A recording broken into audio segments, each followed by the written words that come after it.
bring the bare facts. Like that. Check it out. Ever notice how some sports drills seem like a good idea at first, Yeah. but then Yeah. you realize they might actually be holding you back? Like remember Paso Dix in handball? You had to make 10 passes before you could even try to score. Oh, yeah, interesting example. It seems logical. Right. Practice passing to improve teamwork, right? Yeah, exactly. But later I realized that focusing so much on passing could actually make you hesitate to seize an opportunity for a quick shot. You know? Yeah.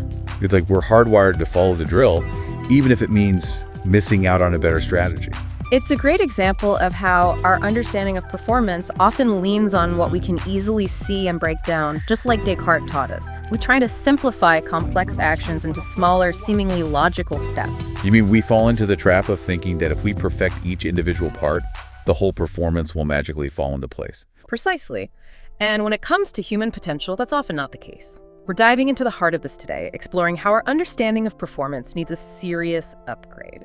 We've got some fascinating sources to guide us. One delving into how different personality types approach performance, and another, a deep philosophical dive into what the author calls a third universe of performance. A third universe. Yes. Now that sounds intriguing. So are we talking about some kind of cosmic athletic ability here? Not quite cosmic, but it is a pretty radical shift in perspective. You see, we often get stuck in two main ways of thinking about performance. The first, let's call it Universe 1, is the age-old talent myth, the idea that some people are just born to be superstars. The second, Universe 2, is all about striving for that ideal form, meticulously mimicking the perfect technique. Okay, so universe 1 is like you're either born with it or you're not. And universe 2 is all about finding the instruction manual for peak performance and following it to the letter. Exactly. But here's the thing. Neuroscience shows us that our brains are incredibly adaptable, constantly changing based on our experiences. So reducing everything to genetics just doesn't cut it. And as for that ideal form, well, the problem is that real-life performance is rarely predictable. Sticking rigidly to a script just doesn't work when you're facing a live opponent or a rapidly changing situation. So it's like the difference between learning a choreographed dance routine and actually improvising on the dance floor. Yeah. You need the basic skills, sure. But true mastery comes from adapting to the music, your partner, even the mood of the room. Exactly. And this is where the third universe comes in.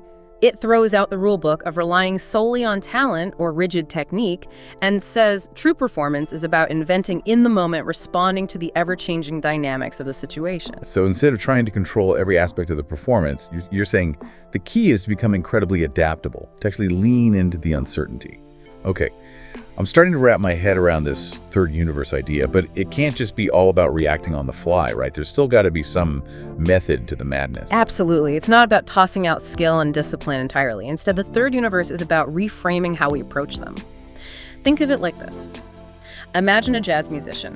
They've spent years mastering their instruments, studying the greats, but when they launch into a solo, it's not just random notes. It's like they're tapping into something deeper, using all that knowledge as a foundation to create something new and spontaneous. Exactly. It's about internalizing the fundamentals so deeply that they become second nature, freeing you to improvise and respond in the moment.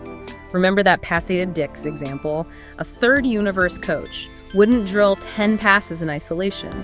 They'd create game-like scenarios, forcing players to make quick decisions under pressure, read their teammates, anticipate their opponents. So the training itself becomes a kind of improvisation, prepping you for the unexpected. Precisely. And that's where the role of the coach, the mentor, even just how we approach personal growth takes a turn. Instead of being a commander dictating the right way, they become a cultivator. Cultivator, so less drill sergeant, more like a master gardener. They're creating the optimal environment for growth, giving the athlete the tools and, importantly, the trust to find their own solutions.